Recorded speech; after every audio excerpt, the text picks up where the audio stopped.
ராகாபின் வீடு. இந்த வேத பாடத்தில் நாம் கற்றுக்கொள்ளுகிற ஒரு முக்கியமான வார்த்தை என்ன? இந்த வேத பாடத்தை நம்ம என்ன கற்றுக்கணும்? ராகாபின் வீடு என்ற வேத பாடத்தில் நாம் கற்றுக்கொள்ளுகிற ஒன் வேர்டு கொஸ்டின், நாம் கற்றுக்கொள்ளுகிற வார்த்தை என்றால் நீ பெற்றதை விட்டாது. அவ்வளவுதான். நீ பெற்றுக்கொண்டதை விட்டு விடாத. இந்த உபவாச நாள்ல கர்த்தர் உன்னை வார்ன் பண்ற, எச்சரிக்கிறார். அழிவு வரப்போகுது, எல்லாத்துக்கும் முடிவு வரப்போகுது. ஸ்தோத்திரம். அதனால் நீ பெற்றுக்கொண்டதை விட்டு விடாதே. ஏன் கடவுள் பெற்றுக்கொண்டதை விற்றாமே எச்சரிக்கிறாரு? நீ பெற்றுக்கொண்டதை விட்டு விடாதே என்று ஏன் ஆண்டவர் அந்த அளவுக்கு நம்மளை பிரஸ் பண்ணி நம்ம ஏன் எச்சரிக்கிறாரு? ஏன் தெரியுமா? வாங்கி கொடுத்த அவருக்கு தான் தெரிய வழி. ரட்சிப்பு எவ்வளவு கொடுத்தீங்க காசு? நீங்க ஞானஸ்தானம் எவ்வளவு காசு கொடுத்தீங்க? இல்ல இந்த வேத பாடம் தான் கேட்க எவ்வளவு காசு கொடுங்க? நீங்க எல்லாம் யோசிச்சுதானே? என்ன வழி தெரியும் நம்மளுக்கு? ரத்தம் சிந்தின அவருக்கு தெரிய வழி. இந்த ரட்சிப்பு உனக்கு கிடைக்க ஜீவனை கொடுத்தார். இந்த சத்தியத்தை நீ அறிவுபடிக்க ஜீவனை கொடுத்தார். நீ ஞானஸ்தானம் எடுக்கும்படிக்கு அவர் ஜீவனை கொடுத்தார். ரத்தம் சிந்தினார், சிலுவை சுமந்தார். அவர் தான் தெரிய வழி. அதனால சொல்றார் விற்றாத என்று. ஊழியக்கார் நானா இருந்தாலும் சரி, விசுவாசி நீயா இருந்தாலும் சரி, பெற்றுக்கொண்டதை விற்றாதே. பவுல் தீமோத்தேயுவுக்கு எழுதுகிறார், உன்னிடத்தில் ஒப்புவிக்கப்பட்டதை காத்துக்கொள். தீமோத்தேயுவே காத்துக்கொள். என்கிட்ட இருக்குது அப்படின்னு கொஞ்சம் நினைச்சேன். எங்க போயிடுவது? என்கிட்ட இருக்குது பாஸ்டர். நேரம் வர அப்ப தெரியும். சிம்சன் சொன்னா என்கிட்ட பலம் இருக்குதுன்னு. ஏச்சு பார்த்தா அவன்கிட்ட என்ன இல்ல, அவனை தெரியும், அவனுக்கு அறியாமலே பலன் போய்விட்டது. நான் எப்பவுமே இருக்கிற மாதிரி எழுப்பினார். அவரு எப்பவுமே இருக்கிற பலன் நான் அப்படிதான் இருக்கிறேன்னு சொல்லி எழுப்பி என்ன செய்தாரு? பெலிஸ்தர் கூட யுத்தம் பண்ண போனாரு பாரு. எழுச்சி பார்த்தா தெரிந்து சாதாரண மனிதன் ஆயிட்டான். அவன் பலன் அவனை அறியாமலே போய்விட்டது. ஜாக்கிரதை கிறிஸ்தவர்களே, உன் அபிஷேகம் கிருபை உன் நினைத்து போதும், உனக்கு தெரியாமலே இருக்கும். நான் நல்லதான் இருக்கிறேன், நான் சரியாதான் இருக்கிறேன். நீ ஏமாற்றிக் கொள்ளாத. ஸ்தோத்திரம். பெற்றதை காத்துக் கொள்ளுங்கள். இதான் நம்ம ராகாவுடைய பைபிள் ஸ்டடியில நாம் கற்றுக்கொள்ள ஒரே ஒரு பாடம். ராகா பெற்றது 2, கிருபையும் சத்தியம். நமக்கு அநேக கொடுத்திருக்கிற கடவுள், எதையும் நாம் விட்டுக்கொள்ளக்கூடாது.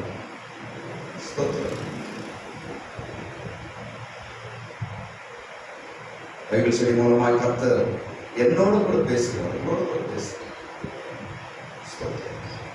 கர்த்தர் பெரியவர். நேற்று பார்த்தோம், ராகா அந்த 2 பேரையும் மேல் வீட்டில் ஒளித்து வைத்தார். தன் வீட்டுக்கு வந்த 2 வேவுக்காரர்களையும் எங்க ஒளிச்சு வைக்கிறார்? மேல் வீட்டில் ஒளித்து மறைத்து பாதுகாக்கிறார். அவருடைய எண்ணமே இதை காப்பாத்தினோம். நானு அவருடைய எண்ணமே இதை விட்டுக்கூடாது என்ற எண்ணத்தோடு அதை அவர் பாதுகாக்கிறார். மேல் வீட்டில் கொண்டு வருகிறார். ஸ்தோத்திரம். மேல் வீடு என்பது சபை. மேல் வீடு என்பது சபை. ஸ்தோத்திரம். கர்த்தர் சபையை கொடுத்திருக்கிறார். சபை இல்லாத காலம் என்று பார்த்தோம்.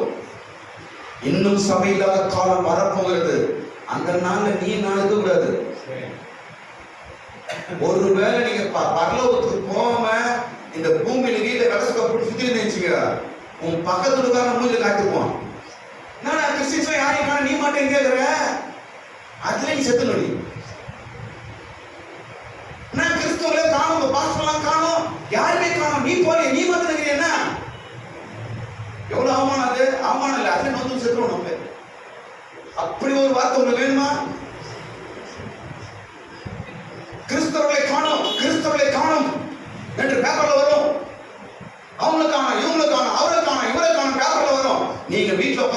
பேப்பர் படிக்கணும். ஓகேவா? நீங்க வீட்டுல உட்காந்து அந்த வர பேப்பர் நியூஸ கரெக்டா படிக்கணும். வீட்டுல உட்காந்து படிப்பீங்களா? என்ன சொல்ல தெரியல, என்ன எப்படி வராது, கொக்கி போடுறாரா, என்ன சொல்றாரு தெரியலையே, இப்படி இல்லாம தலை இப்படி இல்லாம அப்படியே உட்காந்து அந்த பேப்பரை படிக்க நான் விரும்ப மாட்டோங்க. ஆமென். கைவிடப்பட்டவர்கள் படிப்பார்கள். உபத்திர பயங்கரமான காலத்தில் வாழ்கிற பாவிகள் படிப்பார்கள். ஆவிக்குரிய கிறிஸ்தவர்கள் நீ இருக்கக்கூடாது. ஸ்தோத்திரம்.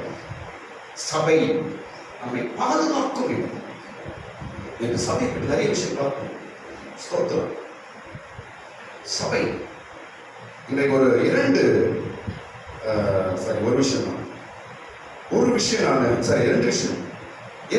காரியங்கள் சபையை குறித்து நான் பேசிட்டு அதுக்கப்புறம் நான் வந்து சணல் தட்டைகளுக்கு போகணும்னு நான் நினைக்கிறேன். சீக்கிரம் போயிடணும். நீங்க முடியுமான்னு தெரியல, பார்ப்போம்.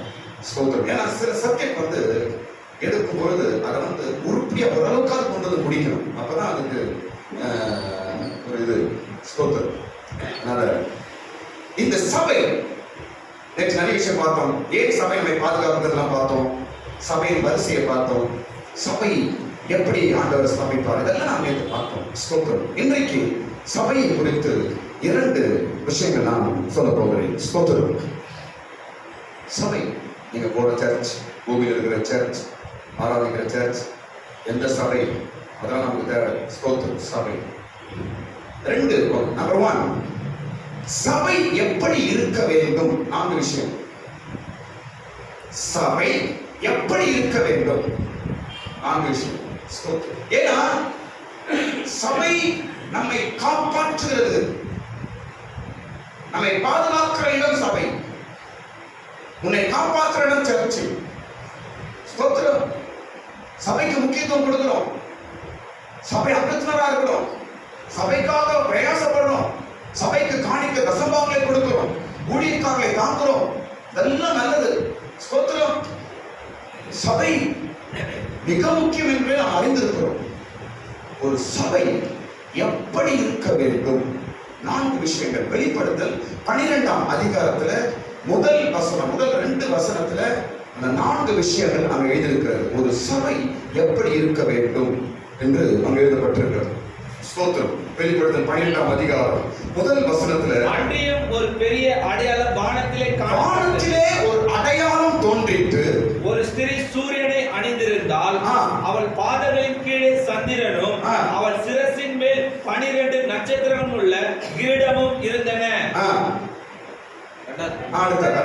அவள் கர்ப்பவதியாயிருந்து பிரசவ வேதனை அடைந்து பிள்ளை பெறும்படி வருத்தப்பட்டு அலறினாள். மொத்தம் 4 விஷயம். இதுதான் அந்த ஸ்திரீ. சகப்பா இருப்பது வந்து வலு சர்ப்பம். அந்த அதிகாரம் படிச்சுனா புரியும்.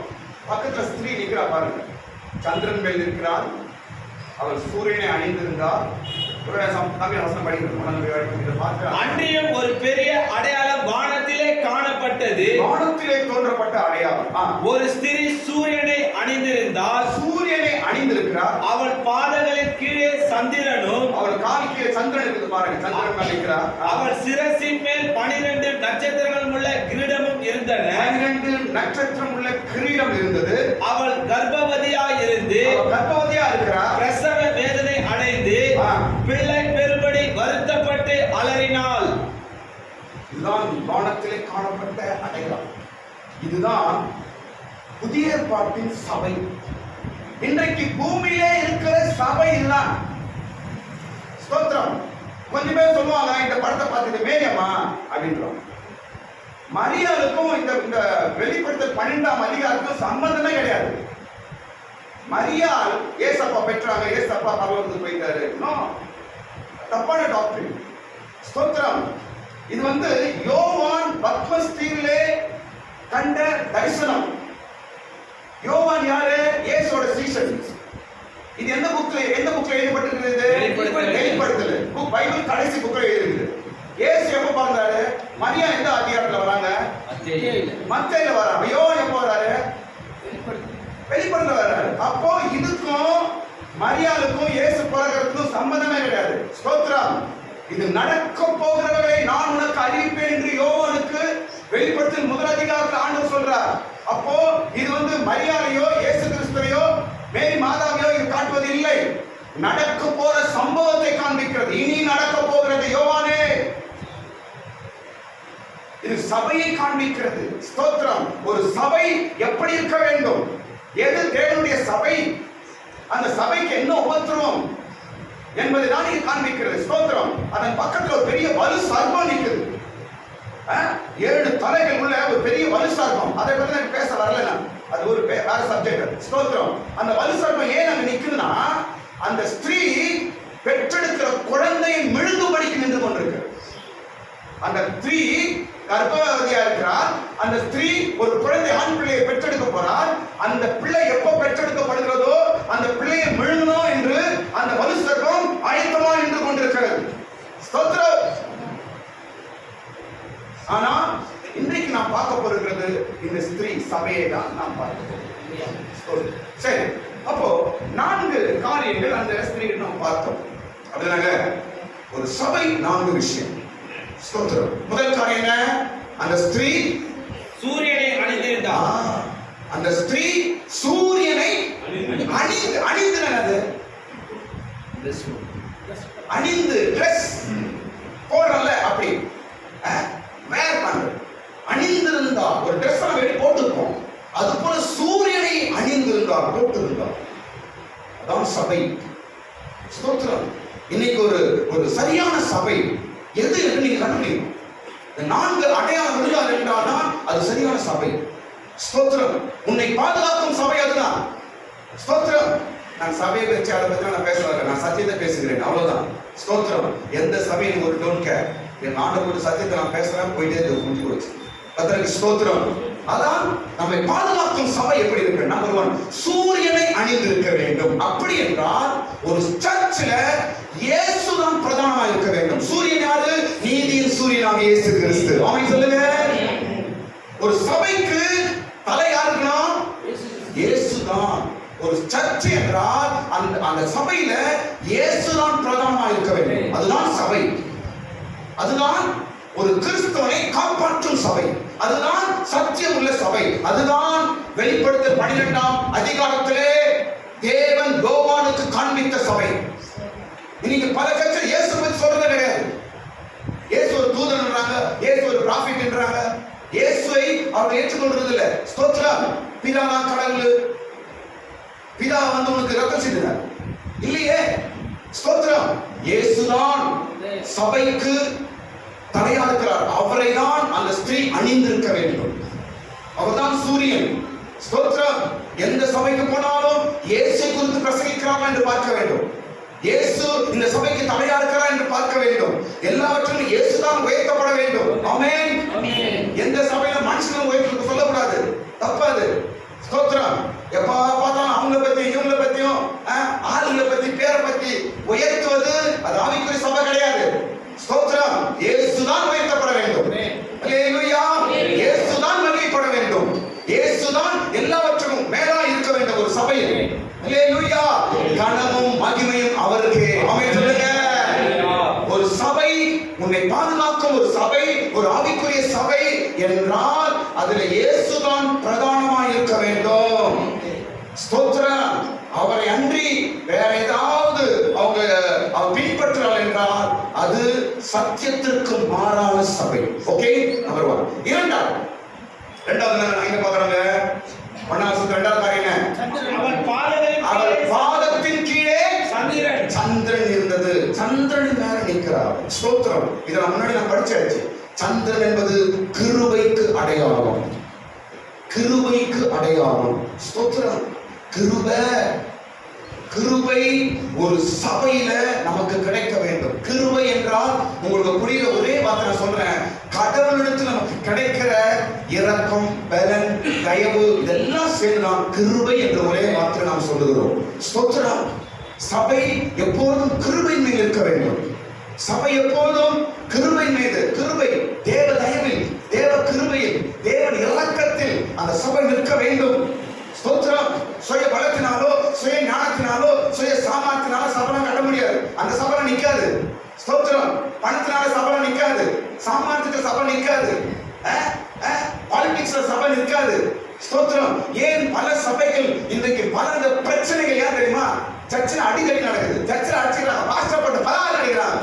ஸ்தோத்திரம். சண்டை சர்ச்சை ஏன்? அந்த சபை கிருபை மேல் நிற்கவில்லை. ஸ்தோத்திரம். ஏதோ வேற மேல நிக்குது. ஸ்தோத்திரம்.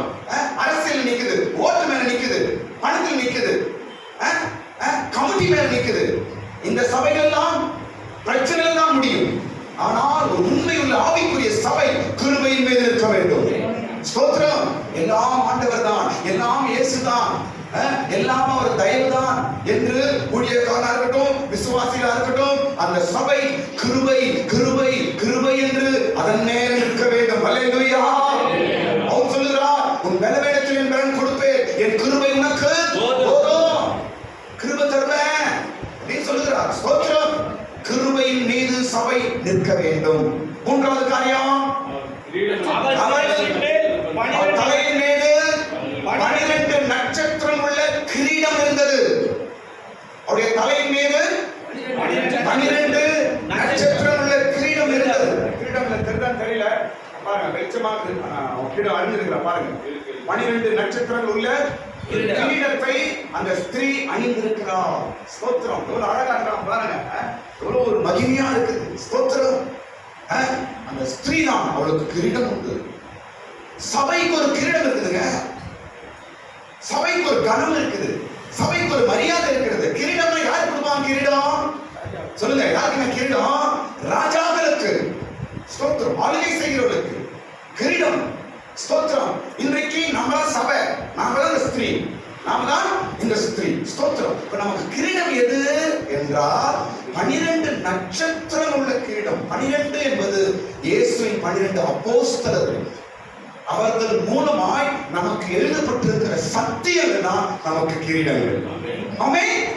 12 அப்போஸ்தலர்கள் மூலமாய் நமக்கு எழுதப்பட்டிருக்கிற ஆழமான சத்தியம். பேதுரு எழுதுகிறார், பவுல் எழுதுகிறார், யோவான் எழுதுகிறார், யாக்கோபு எழுதுகிறார், லூக்கா எழுதுகிறார், மத்தேயு எழுதுகிறார். ஸ்தோத்திரம். 12 அப்போஸ்தலர்களும் சபைக்கு சத்தியங்களை எழுதுகிறார்கள், உபதேசங்களை எழுதுகிறார்கள். ஸ்தோத்திரம். அதை விட்டு வேற எதையோ போதிப்பது சபை அல்ல. ஸ்தோத்திரம். இன்றைக்கு நம்ம நிறைய சபையை பார்க்கிறோம், பைபிள்ல இல்லாத சொல்லிட்டு இருக்கிறாங்க, பைபிள்ல இல்லாததை போதிக்கிறார்கள். ஸ்தோத்திரம். பைபிள்ல சொல்லாதத பைபிள் இருக்கிறத மாற்றி. ஸ்தோத்திரம். 12 அப்போஸ்தலர்கள் எழுதப்பட்ட சத்தியத்தை தான் சபையில் போதிக்க வேண்டும். ஸ்தோத்திரம். ஏன்? அவர்கள் தான் இயேசுவை கண்ணால பார்த்து கற்றுக்கொண்டு பார்த்து கேட்டு அதை எழுதி கொடுத்தார்கள். அவர்கள் மூலமாய் தான் சபைக்கு சத்தியம் ஆண்டவர் கொடுத்திருக்கிறார். ஸ்தோத்திரம். 12 அப்போஸ்தலர் சீஷர்கள் மூலமாய் கொடுக்கப்பட்ட சத்தியம் தான் சபையிலே போதிக்கப்பட வேண்டும். ஸ்தோத்திரம். அடுத்த காரியம் பாருங்க, அடுத்தது 2வது வசனத்தை பாருங்க. 4வது காரியம், அவள் கர்ப்பவதியாயிருந்து பிரசவ வேதனை அடைந்து பிள்ளை பெறும்படி வருத்தப்பட்டு அலறினாள். 4வது காரியம், அவள் என்ன செய்கிறாள்? அவள் பிள்ளை பெறும்படி வருத்தப்பட்டு அலறுகிறாள், வேதனைப்படுகிறாள்.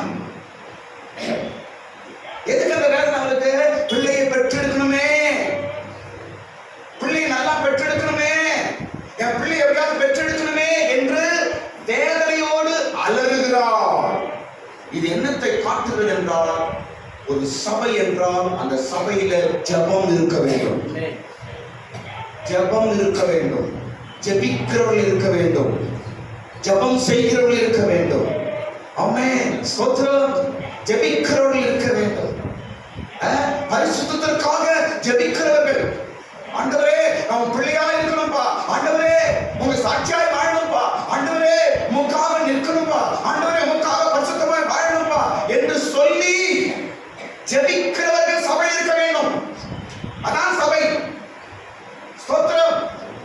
ஜெபிக்கிறவங்க இல்லைன்னா அது சர்ச்சா இருக்காதுங்க. இன்னைக்கு அநேக சபைகள் ஜெபிக்கிறவர்கள் இல்லை, ஜெபம் பண்றவங்க இல்லை. நீங்க எல்லாத்துக்கும் ஆள் இருக்குது, ஆனா எதுக்கு ஆளு? ஜெபம்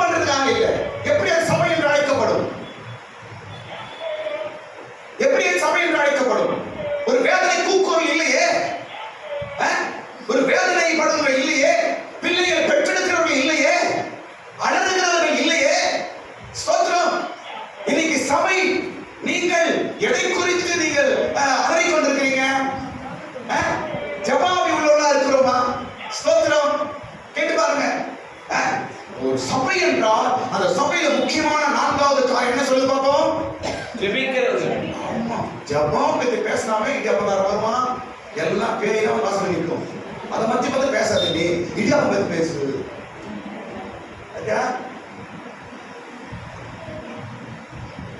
நம்மை பாதுகாக்கும் சபை என்றால் ஜெபிக்கிற சபை நம்மளை பாதுகாக்கும். கதை சொல்ற சபை, டான்ஸ் ஆடுற சபை, ஊர் கதையை பேசுற சபை, ஊராம் கதையை பேசுற சபை, அதெல்லாம் நம்மளை காப்பாற்றுறதுங்க. ஸ்தோத்திரம். ஜெபிக்கிற சபை தான் உன்னை காப்பாற்றும். ஸ்தோத்திரம். என் சபையும் கூட ஆவிக்குரியர்கள் 10 பேர் நான் ஜெபிக்கிற ஆவிக்குரியர்கள் நான் இவ்வளவு பிரயாசப்படுறேன். ஸ்தோத்திரம். 5 பேர் நான் மணியா இருக்கணும், 5 பேர் இருந்தாலும் ஜெபாவிகளா இருக்கணும், 5 பேரா இருந்தாலும் ஆவிக்குரிய சபையா இருக்க வேண்டும். ஆமென் சொல்லுங்க. Praise the Lord. ஸ்தோத்திரம். வளர்களின் சத்தம், ஜெபிக்கிற கூட்டம். ஸ்தோத்திரம். நீ பெரிய பெரிய சபைகள் இன்றைக்கு எத்தனையோ ஆவிக்குரிய சபைகள் இன்றைக்கு நின்று கொண்டிருக்கிறது. எப்படி தெரியுமா? அந்த நாட்களிலே ஜெபிக்கிறவர்கள் இருந்தார்கள் சபையில். நீ ஏசிய சபை இருக்கட்டும், டி மோகன் சபையா இருக்கட்டும், பல சபைகள் இருக்கு. இன்றைக்கு அதெல்லாம் பெரிய வளர்ந்து இருக்கிறது. காரணம், ஆரம்ப நாட்களில் முழங்கால் என்று ஜெபித்தவர்கள் இருந்தார்கள். இன்னைக்கு இருக்கிறாங்க தெரியல, அதெல்லாம் தேவையில்லாத விஷயம். கர்த்தருக்கு ஸ்தோத்திரம். அப்ப நம்மை பாதுகாக்கும் சபை எப்படி இருக்கணும்? ஜெபிக்கிற சபையா, ஜெபிக்கிற சபையா. ஸ்தோத்திரம். சபை ஜெபிக்கிறதா இருக்கணும். நான் வந்து ஜெபம் பண்ணணும். சபை மாத்திரம் ஜெபிக்கிற சபையா இருக்கணும். நான் மாத்திரம் சாப்பிட்டு தூங்கிடுறேன், நான் மாத்திரம் நாட்டில் வந்து விசிட் பண்ணிட்டு போயிடுறேன். பிரச்சனை மாட்டி கஷ்ட பாசிட்டு வந்திருக்கிறாரோ. ஸ்தோத்திரம். அவள் பிரசவ வேதனைப்பட்டு அலறுகிறார். ஒரு வேதனை நமக்கு உண்டாகுது. ஆமென். என்ன வேதனை? பரலோகம் போகணும். ஏசப்பான பரலோகத்துக்கு போகணும், ஏசப்பான பாவத்திலிருந்து விடுதலை, ஏசப்பான சாட்சியாய் வாழணும் என்ற ஒரு வேதனை ஒரு சபை இருக்கணும். ஸ்தோத்திரம். வேதனை இருக்கணும். நம்ம நிலவரத்தை குறித்த ஒரு வேதனை. ஸ்தோத்திரம். நம்ம சூழ்நிலை குறித்த ஒரு வேதனை. ஸ்தோத்திரம். கண்ணீரோடு ஜெபிக்கிறது, அலரோடு ஜெபிக்கிறது. ஸ்தோத்திரம். இந்த 21 நாளும் நம்ம வந்து முழங்கால் படிட்டு ஆண்டவரே என்று நம்ம இங்க ஜெபிக்கிறதை கர்த்தர் பார்க்கிறார்கள். ஆமென். ஹல்லேலூயா. ஸ்தோத்திரம்.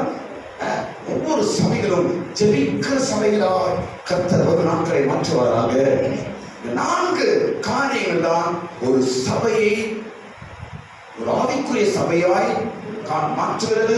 அது மாத்திரமல்ல, அந்த சபையில வருகிற ஜனங்களை அந்த சபை காப்பாற்றும். அடுத்த பகுதி நான் போயிடுறேன். அடுத்த பகுதி என்னவென்றால், சரி, நம்மை பாதுகாக்கும் சபையில என்ன இருக்குது? மொத்தம் ஒரு 9 காரியங்கள் ஒரு சபையில் ஆண்டவர் வைத்திருக்கிறார். ஒரு சபையில் தேவன் வைத்திருக்கிற 9 காரியங்கள். ஏன் இதை சொல்றேன்னா, இந்த நாட்களில் இந்த நாலேஜ் எல்லாருக்கும் இருக்கணும். நான் போற சபையில், என்னை பாதுகாக்கிற சபையில், நான் என்ன சபையில் அங்கத்தில் நான் இருக்கிறேன். ஸ்தோத்திரம். ராகாவை போல என்னை நான் மறைத்துக் கொள்ள முடியுமா? ராகாவை போல என்னை காப்பாற்றிக் கொள்ள முடியுமா? ராகாவை போல ரட்சிப்பையும் சத்தியத்தையும் என்னால் காப்பாற்றிக் கொள்ள முடியுமா?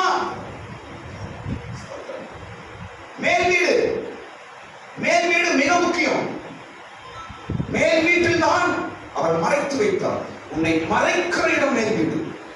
வருகிற எல்லா ஆபத்துகளுக்கும், வருகிற எல்லா சூழ்ச்சிக்கும், வருகிற எல்லா சத்துருவின் ஆயுதங்களுக்கும், எல்லா அம்புக்கும், எல்லா வஞ்சனையான காரியத்திற்கும் உன்னை காப்பாற்றுவது சபை.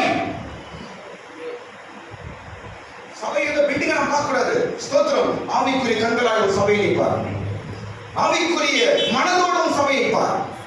ஸ்தோத்திரம். சபை வானத்தின் அடையாளம்.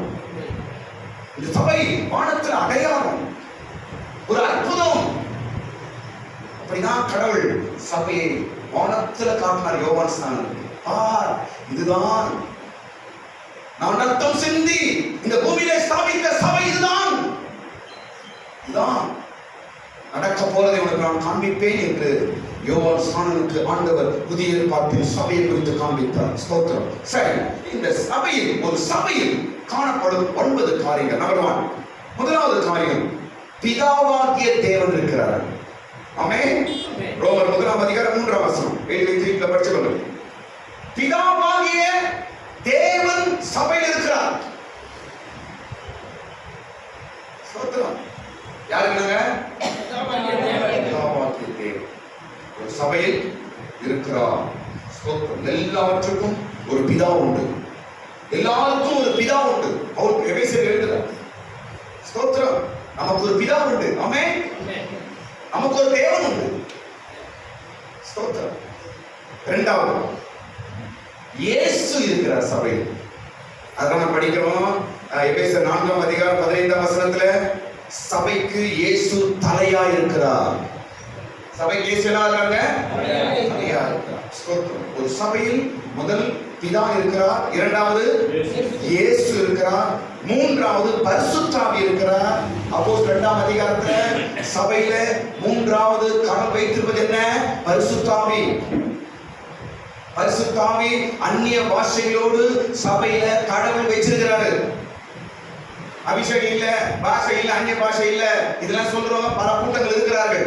அதெல்லாம் நமக்கு வேண்டாத விஷயம். ஸ்தோத்திரம். சபை கர்த்தர் பரிசுத்த ஆவி வச்சிருக்கிறார். பரிசுத்த ஆவி இல்லை என்றால் சபை இல்லை, சபை இல்லை என்றால் பரிசுத்த ஆவி. ரெண்டு இணைத்து வைத்திருக்கிறார்கள். ஸ்தோத்திரம். ஆவியினாலே நம்ம எல்லாரையும் ஒன்றாய் மாற்றிருக்கிறார். ஆவியினாலே நம்ம எல்லாரும் ஒரு சரீரமா மாற்றிருக்கிறார். ஆமென். ஸ்தோத்திரம். நம்ம எல்லாம் இயேசுவின் ஒரே பாடியா எப்படி மாறணும்? நம்ம எல்லாம் ஒரே குடும்பமா எப்படி மாறி இருக்கிறோம்? வந்தாங்கன்னா பிரதர் சொல்றோம், சிஸ்டர் சொல்றோம், இப்படி நம்ம கூப்பிடுறோம். அப்படி நம்ம என்னமா இருக்கிறோம்? நம்ம ஒரு குடும்பமா இருக்கிறோம். எப்படி? இயேசுவின் சரீரத்துல இணைந்தபடியா ஒரே குடும்பமாய் மாறி இருக்கிறோம். ஆமென். எப்படி மாறணும்? பரிசுத்த ஆவி. எல்லாரும் மீதும் ஒரே ஆவியை இருக்கிற ஆண்டவர். அல்லேலூயா. எல்லாரும் மீதும் ஒரே ஆவி. அதான் என்ன ஆவி? பரிசுத்த ஆவி. அந்த ஆவி நம்மளை ஒரே சரீரமா இணைத்திருக்கிறது. யூதனா இருக்கிறான், கிரேக்கனா இருக்கிறான், அப்புறம் என்ன பலவிதமானவனா இருக்கிறான். நம்ம எல்லாரையும் ஒரே சரீரமாய் ஒன்றாய் இணைத்தது பரிசுத்த ஆவி. அல்லேலூயா. ஸ்தோத்திரம். மூன்றாவது சபையில கடவுள் வச்சிருக்கிற மூன்றாவது காரியம் என்ன சொல்லுங்க பாப்போம்? நான்காவது, சபையிலே தேவன் வைத்திருக்கிற நான்காவது காரியம் கிருபை. அதை நாம் பார்த்தாச்சு. சபையில தேவன் கிருபையை வைத்திருக்கிறார். வெளிப்படுத்தல் 12 பார்க்கிறோம். 2 கொரிந்தியர் 12 9 அதை நாம பார்க்கிறோம். ஸ்தோத்திரம். நான்காவது கிருபை. இதெல்லாம் எப்படி என்றால் இயேசு பாடுபட்டு ஜீவனை கொடுத்த பிற்பாடுதான் இதெல்லாம் சபைக்கு சேரும். இதை வைத்துதான் இயேசு சொன்னார், எல்லாம் முடிந்தது என்று சொன்னார். எல்லாம் முடிந்தது. சபையை ஸ்தாபித்து சபைக்கு திரும்ப கொடுத்துட்டேன், சபைக்கு அபிஷேகம் கொடுத்துட்டேன். கிருபை. ஒரு பாவியை பாவத்தில் விழாதபடிக்கு அவனை காண்பது கிருபை. ஒரு துன்மார்க்கன் மறுபடியும் துன்மார்க்கத்தில் போய் விழாதபடிக்கு அவனை காப்பாற்றுவது சபையில் இருக்கும் கிருபை. ஒரு ரட்சிக்கப்பட்டவன் பின்மாற்றமாய் போய்விடாதபடிக்கு அவனை காப்பாற்றுவது சபையில் இருக்கும் கிருபை. குடும்பங்களிலே இடறி போகாதபடிக்கு, குடும்பங்களிலே சமாதானமும் நிம்மதியும் கொடுத்து அந்த குடும்பத்தை காப்பாற்றுவது சபையில் இருக்கும் கிருபை. அதனாலதான் எங்க போன நான் பிரீச் பண்றேன்னா குடும்பமாய் சர்ச்சைக்கு போகணும். குடும்பமாய் சர்ச்சைக்கு போகணும். ரொம்ப நல்லது. ஸ்தோத்திரம். குடும்பமாய் நம்ம ஆலயங்களுக்கு போகும்போது கிருபை முழு குடும்பத்தை காப்பாற்றும். முழு குடும்பத்தை காப்பாற்றும். ஸ்தோத்திரம். அடுத்த காரியம் ஐந்தாவது காரியம் சபையிலே காணப்படுகிற ஐந்தாவது காரியம் என்னவென்றால் 8 விதமான ஊழியங்களை கடவுள் சபை வைத்திருக்கிறார். எத்தனை ஊழியங்கள்? 8 ஊழியங்களை சபையில கடவுள் இயேசப்பா வைத்திருக்கிறார். எங்க படிக்கிறோம்? 1 கொரிந்தியர் 12 28 1 கொரிந்தியர் 12ஆம் அதிகாரம் 28ஆம் வசனத்தில் 8 விதமான ஊழியம். ஸ்தோத்திரம். நம்ம ஊழியம் ஒண்ணு நினைக்கிறோம், ஊழியம் அந்த ஊழியம் 8 விதமா இருக்கிறது. சொல்லுங்க, எத்தனை விடங்க? 8 விதமான ஊழியங்கள். ஸ்தோத்திரம். என்ன பாருங்களேன், பாஸ்டர் நினைக்கிறோம், எல்லா பாஸ்டரும் ஒண்ணு கிடையாது. அதான் புரியுது, எல்லா பாஸ்டரும் ஒருவரும் ஒவ்வொரு ஊழியத்தின் அழைப்பை பெற்றவர். அவர் வேற மாதிரி இருக்கிறார், இவர் வேற மாதிரி பெற்றோம். அவர் வேற, இவர் வேற. அவர் அழைப்பு வேற, இவர் அழைப்பு வேற. படிங்க, அந்த பேரை படிங்க. தேவனானவர் சபையிலே முதலாவது அப்போஸ்தலரையும் ஊழியம் உண்டு, இரண்டாவது தீர்க்கதரிசிகள் ஊழியம் உண்டு, மூன்றாவது போதகர் என்ற ஊழியம் உண்டு, பின்பு அற்புதங்களையும் பின்பு குணமாக்கும் வரங்களையும் ஊழியங்களையும் ஆளுகைகளையும் பலவித பாஷைகளையும் ஏற்படுத்தினார். ஊழியங்கள். ஸ்தோத்திரம். 8 விதமான ஊழியம் சபையில் ஆண்டவர் வைத்திருக்கிறார். அதான் சபை. அடுத்து நம்ம பார்ப்போம். அடுத்தது 6வது காரியம், 9 வரங்களை சபையில வச்சிருக்கிறார். 9 வரங்கள். 1 கொரிந்தியர் 12ஆம் அதிகாரம் 8லிருந்து 10 வசனம் வரைக்கும் படிக்கும் பொழுது அங்கு 9 வரங்கள் எழுதப்பட்டிருக்கிறது. ஸ்தோத்திரம். 6ஆம் காரியம் 9 வரங்கள். வீட்டில் படிச்சு பாருங்க. 9 விதமான வரங்கள் எதுக்கு கொடுத்திருக்காரு கடவுளே? இதெல்லாம் சபைக்கு. ஸ்தோத்திரம். சபை என்றால் என்ன என்று நம்ம அறிவு இருக்கணுங்க. ஸ்தோத்திரம். சர்ச்சுக்கு போனா 4 பாட்டு பாடுவாங்க, 6 மணி பிரசவம் பண்ணுவாரு, காணிக்க போட்டு வந்துருவேன் நானு, அப்பா முடிஞ்சு போச்சு கையில. இதெல்லாம் நீங்க மெச்சூர் இல்லைன்றதை காட்டு. நீங்க இன்னும் மெச்சூர் ஆகல. சபை என்றால் என்ன? What is church? அங்க என்ன நடக்குது? என்ன இது? சபையை பற்றி பைபிள் என்ன சொல்லுது? 8 விதமான ஊழியங்கள், 9 வரங்கள். சபை என்றால் அந்த வரங்கள் கிரியை செய்யணும். கடவுள் சபைக்கு தான் வரங்களை கொடுத்திருக்கிறார். வரங்கள் கிரியை செய்ய வேண்டும். ஸ்தோத்திரம். எத்தனை வரங்கள் இருக்குது? வரங்களே கிரியை செய்யாமல் இருந்தால் அது எப்படி சபையா இருக்க முடியும்? ஏன் கடவுள் அந்த சபையில வேலை செய்யாம ஆண்டவர் அனுமதிக்கீங்க? இவையெல்லாம் சபைக்கு தான் கொடுத்திருக்கிறார். இதெல்லாம் இருந்தாதான் நாம் பாதுகாக்கப்பட்டு இயேசு வரும்போது நாம் எடுக்கப்பட வேண்டும். ஆமென். நான் வசனம் சொல்ல பாருங்க. கொரிந்தியர் சபையை பார்த்து பவுல் எழுதுகிறாரு, நீங்கள் எந்த வரத்திலும் குறையில்லாமல் இருந்து கிறிஸ்துவின் வருகைக்கு நீங்கள் ஆயத்தமாக இருக்கிறதை பார்த்து நான் மிகவும் மகிழ்ச்சி அடைகிறேன். வசனம் அர்த்தம், கிறிஸ்துவின் வருகையில் எடுக்கப்பட வேண்டும் என்றால் சபையில வரங்கள் இருக்கணும் என்று சொல்றோம். வரங்கள் வேலை செய்யணும். நம்மை பக்குவப்படுத்த, நம்மை தேர்தலாய் மாற்ற வரங்கள் மிக முக்கியம். 2026 நான் ஒரு மீட்டிங் வைக்க போறேன். Gift activation meeting. உங்களுக்குள்ள என்னென்ன கிஃப்ட் இதெல்லாம் ஆக்டிவேட் ஆகும். பாஷைகள், புதிய பாஷைகள், அபிஷேகம். 2026 எங்கெல்லாம் வைக்கலான்னு யாரும் வரங்கள் இல்லாத யாரும் கிடையாது. அபிஷேகம் பெற்று நம்ம இருக்குது. ஏதோ ஒரு வரம் திரும்ப உங்களுடைய அந்நிய பாஷை என்ன? ஸ்தோத்திரம். ஒரு நாள் மீட்டிங் வைக்கலான்னு இருக்கிறாங்க. காலையில சாயந்தரம் வரைக்கும் ஸ்தோத்திரம். அபிஷேகம் பெறாத அபிஷேகம் பேசணும், பாஷைகள் பேசுறேன். உங்களுக்குள்ள வரங்கள் என்ன ஆக்டிவேட் ஆகும். ஸ்தோத்திரம். கர்த்தருக்காக நீங்கள் எழும்பி பிரகாசிப்பீர்கள்.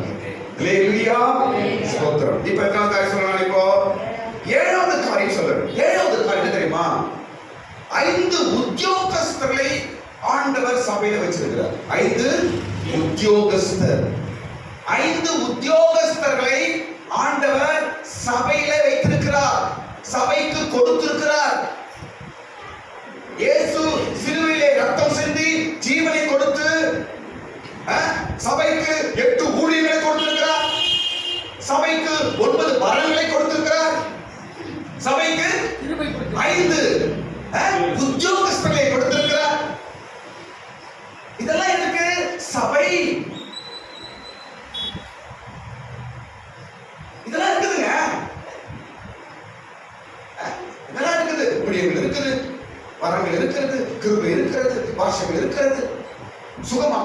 உண்டு. பல காரியங்கள் சபை இருக்குது. அதெல்லாம் நம்ம இப்ப கண்ணு தெரியாம போகுது. ஸ்தோத்திரம். 5 உத்தியோகஸ்தர்கள். எபேசியர் 4ஆம் அதிகாரம் 13ஆம் வசனம். எபேசியர் புஸ்தகம் 4ஆம் அதிகாரம் 13ஆம் வசனம் படிக்குமா? அவர் சிலரை அப்போஸ்தலராகவும், சிலரை தீர்க்கதரிசியாகவும், சிலரை சுவிசேஷகராகவும், சிலரை மெய்ப்பராகவும், போதகராகவும் ஏற்படுத்தினார். எத்தனை பேரு? 5. முதலாவது யாரு சொல்லுங்க, டக்கு சொல்லுங்க. அப்போஸ்தலர் 1, இரண்டாவது தீர்க்கதரிசி 2, மூணாவது சுவிசேஷி, நாலாவது மெய்ப்பன், ஐந்தாவது போதகர். 5 விதமான உத்தியோகஸ்தர்கள், அதான் ஊழியர்கள். இங்கிலீஷ்ல படிச்சு பார்த்தா 5 ஆபீசர்ஸ். யாரும் அவங்க ஆபீசர். நான் ஒரு ஆபீசர் தெரியுமா உங்களுக்கு? பைபிள்லயே இருக்குது. அவரே பாஸ்டருங்க. வேற நாள் வந்தா போயிட்டு பார்ப்பாரு. ஆபீசர் இங்கிலீஷ்ல படிச்சு பாருங்க. 5 ஆபீசர்ஸ் கடவுள் சபைக்கு வச்சிருக்கிறார். ஸ்தோத்திரம். 5 உத்தியோகஸ்தர்கள். அப்போ 5 விதமான உத்தியோகஸ்தர்கள், ஊழியக்காரர். ஒருவருக்கு ஒரு உத்தியோகம். நீ இந்த உத்தியோகம் பண்ண, நீ இந்த உத்தியோகம் பண்ண, நீ இந்த உத்தியோகம் பண்ண என்று ஒவ்வொரு ஊழியக்காரரும் ஆண்டவர் ஒவ்வொரு ஊழியத்தை கொடுத்து அவர்களை இந்த பூமியில வச்சு சபையை கட்டி கொண்டிருக்கிறார். 5 ஆபீசர்னா சேர்ந்து ஒர்க் பண்ணாதான் சபை உருவாகும். ஒரு வேலை முடியும். அப்படிதானே? ஒரு கம்பெனி இருக்குது. அந்த கம்பெனிக்கு எத்தனை பெரிய கம்பெனியா 2-3 மேனேஜர் இருப்பாங்க. Manager, assistant manager, deputy manager, அப்புறம் என்ன ப்ராஜெக்ட் மேனேஜர், அப்படி இதெல்லாம் இத்தனை ஆபீசர்ல வைக்கிறாங்க. எதுக்கு? எல்லாரும் சேர்ந்து பண்ணணும். எல்லாரும் சேர்ந்து ஒர்க் பண்ணணும். எல்லாரும் சேர்ந்து வேலையை முடிக்கணும். ஸ்தோத்திரம். சபை ஸ்திரீ பரலோகத்திற்கு எடுக்கப்படும்படிக்கு, அந்த சபை உருவாக்கப்படும்படிக்கு 5 ஆபீசர்களாக வச்சிருக்கிறார். 5 உத்தியோகஸ்தர்கள் வைத்திருக்கிறார். அப்போஸ்தலர் ஒரு உத்தியோகம், இரண்டாவது தீர்க்கதரிசி. ஸ்தோத்திரம். எல்லாம் சொன்னது போல எல்லா ஊழியக்காரங்களும் ஒரே மாதிரி பார்க்க கூடாது.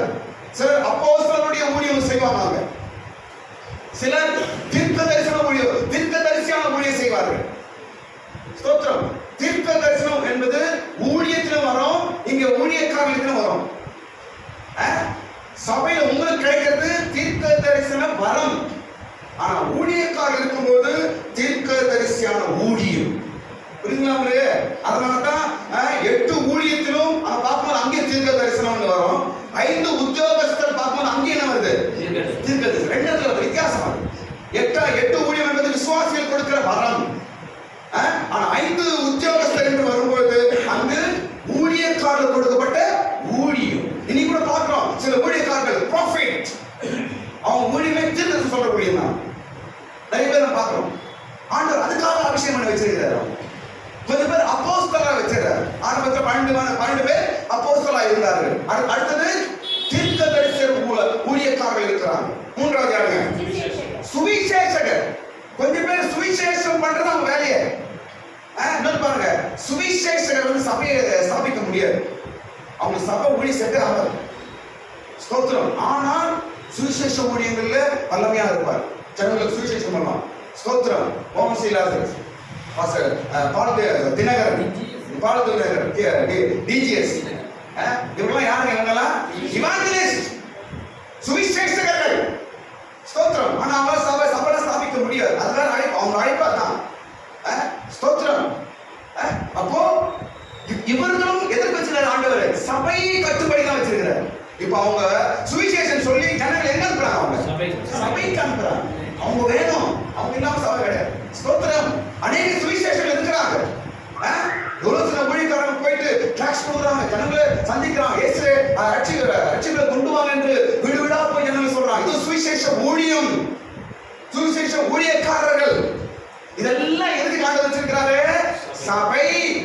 சபை கட்டப்பட வேண்டும் என்பதற்காக வைத்திருக்கிறார். ஸ்தோத்திரம். 4வது யாருங்க? சிலரை மெய்ப்பராக.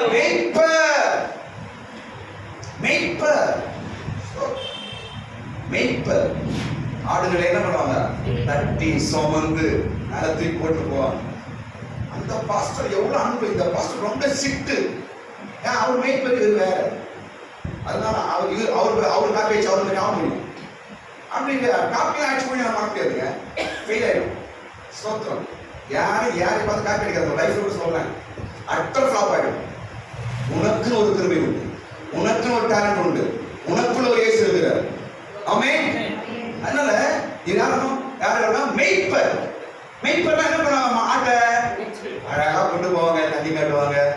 அந்த ஆடு அடிபடிச்சுனா உடனே என்ன பண்ணுவாங்க?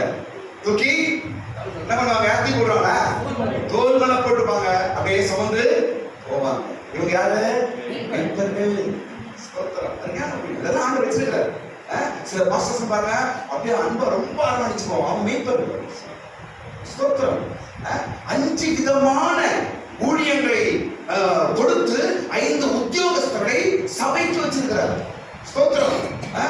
ஒவ்வொரு ஊழியக்காரரும் ஒவ்வொரு இந்த பாஸ்டர் எப்படி இவர் மெய்ப்பன், இந்த பாஸ்டர் எப்படி இவர் வந்து தீர்க்கதரிசி, இந்த பாஸ்டர் எப்படி இவர் வந்து அப்போஸ்தலர், இந்த பாஸ்டர் எப்படி இவர் சுவிசேஷகர். ஸ்தோத்திரம். எல்லாரும் ஒரே இதுல இடம் போடக்கூடாது. எல்லாரும் ஒரே வேலை இல்ல, எல்லாருக்கும் ஒரே அபிஷேகம் கிடையாது, எல்லாருக்கும் ஒரே தரிசனம் கிடையாது, எல்லாருக்கும் ஒரே இது கிடையாது. ஸ்தோத்திரம். எல்லாரும் ஒரே 5 பேர் இருக்கு, ஒரே ஆள் போதுமே. என்னங்க எல்லாத்துக்கும் ஒரே ஆள் போதும்னா எதுக்கு 5 பேர் இருக்கு? ஸ்தோத்திரம். ஐந்தாவது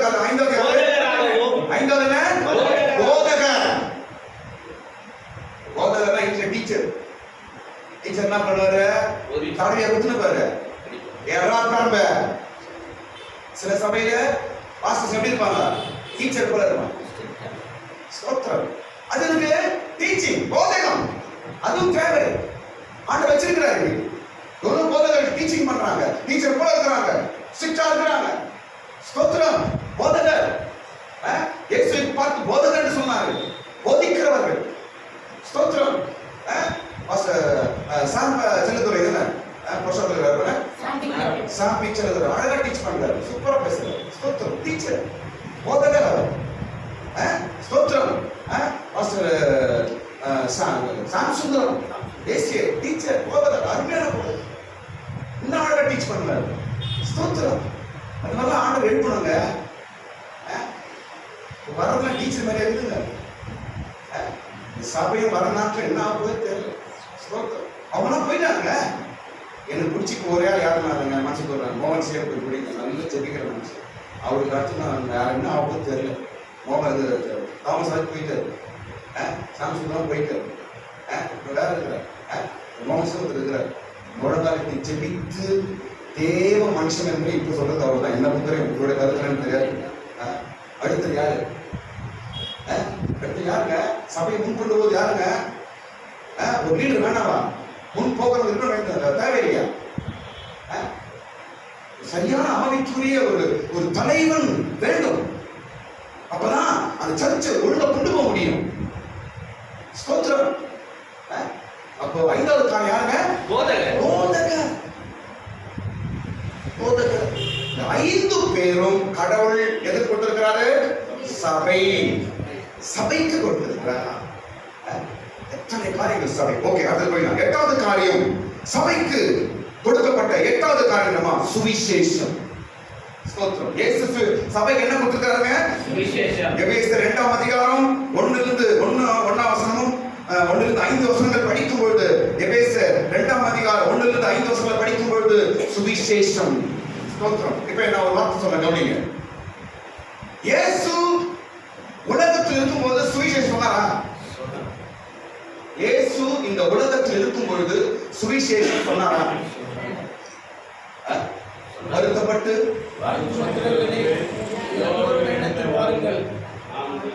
யார் சொல்லுங்க? பாருங்க, இயேசு பூமியிலும் சுவிசேஷம் சொன்னார். ஆனால் சுவிசேஷத்துக்கு எப்போ பவர், உயிர் எப்போ வந்ததுன்னா இயேசு கல்வாரில மரித்த பிற்பாடு சுவிசேஷத்துக்கு பவர் வந்துச்சு. இயேசு பூமியில் இருக்கும்போது சொன்ன சுவிசேஷம் வேறு, இயேசு கல்வாரியிலே மரித்த பிற்பாடு அந்த சுவிசேஷம் வேறு. அதெல்லாம் எபேசியர் 2ஆம் அதிகாரத்துல பவுல் எழுதுறார் பாருங்க. ஸ்தோத்திரம். பாவத்திலும் அக்கிரமத்திலும் மரித்த நம்மை ஆண்டவராக இயேசு கிறிஸ்து நம்மை உயிரோடு எழுப்பினார், நம்மை உயிர்ப்பித்தார். பாவத்தில் மரித்த நம்மை உயிர்ப்பித்தார். அதான் சுவிசேஷம். ஸ்தோத்திரம். அப்ப சுவிசேஷத்துக்கு உயிர் வந்தது எப்போ? சுவிசேஷத்துக்கு பவர் வந்தது எப்போ? சுவிசேஷத்துக்கு ஜீவன் வந்தது எப்போ? சொல்லுங்க. இயேசுவின் கல்வாரி மரணத்துக்கு பிற்பாடுதான் சுவிசேஷத்துக்கு உயிர் வந்தது. ஸ்தோத்திரம். சுவிசேஷம் மனிதனை மாற்றினது. ஸ்தோத்திரம். ஸ்தோத்திரம். வேதத்தில் 2 சுவிசேஷம் இருக்கிறது. ஒன்று விடுதலையின் சுவிசேஷம், இரண்டாவது மகிமையின் சுவிசேஷம். சொல்லுங்க. டாபிக் எடுத்தா ரொம்ப நிறைய போயிட்டே இருக்கோம். நான் கட் ஷார்ட் பண்ணிட்டு போயிட்டே இருக்கோம். 2 சுவிசேஷம், விடுதலையின் சுவிசேஷம், மகிமையின் சுவிசேஷம். கவனிங்க. விடுதலையின் சுவிசேஷம் என்றால் அந்நிய ஜனங்களுக்கெல்லாம் போய் சொல்றாங்க பாருங்க சுவிசேஷம், அதான் விடுதலையின் சுவிசேஷம். மகிமையின் சுவிசேஷம் என்பது சபையில போதிக்கப்படும் பேர் தான் மகிமையின் சுவிசேஷம். ஆமென். சுவிசேஷம் எல்லாம் ஒன்று அல்ல. ஸ்தோத்திரம். இன்னொரு உதாரணம் சொல்றேன், கவனிங்க. வனாந்திரத்திலே ஜனங்களுக்கு ஆகாரமாய் ஆண்டவர் என்ன கொடுத்தார்? மன்னாவை கொடுத்தார். அது எல்லாரும் சாப்பிடலாம், அது சுவிசேஷம். ஆனா ஆசரிப்பு கூடாரத்திலே அப்பம், மேஜையில் அப்பம் ஒன்று இருந்தது, அது எல்லாரும் சாப்பிடக்கூடாது, ஆசாரியன் தான் சாப்பிட வேண்டும். புரிஞ்சுச்சீங்களா? 2ம் ஆகாரம் தான். அங்க மன்னாவும் ஆகாரம் தான், ஆசரிப்பு கூடாரத்துல மேஜை மேல் வச்ச அப்பமும் ஆகாரம் தான். ஆனா எல்லாரும் சாப்பிட வித்தியாசம். ஸ்தோத்திரம். சபையில பேசுவது மகிமையின் சுவிசேஷம், வெளியே புது பாவிகள் அறியாத ஜனங்களுக்கு பேசுவது விடுதலையின் சுவிசேஷம். ஸ்தோத்திரம். அப்போ சபைக்கு ஆண்டவர் சுவிசேஷத்தை கொடுத்திருக்கிறார். சுவிசேஷம் சபையில் இருக்கிறது. கடைசி 9வது காரியம், கடைசி நான் முடிக்கிறேன். 9வது காரியம் என்னவென்றால், ஸ்தோத்திரம், 12 அப்போஸ்தலர உபதேசத்தை சபைக்கு கொடுத்திருக்கிறார். ஸ்தோத்திரம். இது ஆல்ரெடி அந்த ஸ்திரீயை காட்டி நான் உங்களுக்கு சொல்லிட்டேன். ஸ்தோத்திரம். அப்போ 12 அப்போஸ்தலரின் உபதேசம் சபைக்கு கொடுக்கப்பட்டிருக்கிறது. மொத்தம் சபையில 9 காரியங்கள் இருக்க வேண்டும். இவைகள் தான் நம்மை பாதுகாக்கிறது. இவைகள் தான் நம்மை பாதுகாத்து இயேசுவின் வருகைக்கு நம்மை ஆயத்தப்படுத்துகிறது. ஆமென். ஸ்தோத்திரம். சரி, இதோட கூட நான் சபையின் பாகத்தை நான் முடிக்கிறேன். மேல் வீடு 2 அர்த்தம் நான் பார்த்தோம். ஒன்று மேல் வீடு என்றால் முதல் அர்த்தம் என்னங்க? பரிசுத்த ஆவியின் வல்லமை. முதல் அர்த்தம் பார்த்தோம். இரண்டாவது என்னங்க? சபை. மேல் வீடு என்பதற்கு 2 அர்த்தங்கள் நான் பார்த்தோம். ஸ்தோத்திரம். மேல் வீட்டில் அந்த 2 வேவுக்காரர்களை ராகாப் கொண்டு போய் ஒளித்து மறைத்து வைத்தார். ஸ்தோத்திரம். 2வது இடம் எங்கே என்றால் சணல் தட்டைக்குள்ளே கொண்டு போய் ஒளித்து வைத்தார் என்று நாம் பார்க்கிறோம். ஸ்தோத்திரம். இதான் அந்த சணல் தட்டை. கொண்டு வந்த சணல் தட்டை எப்படி இருக்குன்னா, நாளைக்கு இதை பற்றி நான் பேச போறேன். சணல் தட்டை நாட்களிலே கானானியர் இது ஒரு விவசாயமா செய்து இதை வைத்து அவங்க தொழில் செய்து கொண்டிருந்தார்கள். கானானியர் தான் ராஜா வீட்டில் இருந்த சணல் தட்டை இதுதான். இதுலதான் 2 வேவுக்காரர்களையும் அவர் ஒளித்து வைத்திருந்தார். இதில் அடங்கியிருக்கிற சத்தியம் என்ன என்பதை நாளைக்கு நம்ம பார்ப்போம். கர்த்தர் நம்மை ஆசீர்வதிப்பாராக. எல்லாரும் ஸ்தோத்திரம் பண்ணுவோம். ஸ்தோத்திரம், ஸ்தோத்திரம், ஸ்தோத்திரம், ஸ்தோத்திரம், ஸ்தோத்திரம், ஸ்தோத்திரம், ஸ்தோத்திரம்.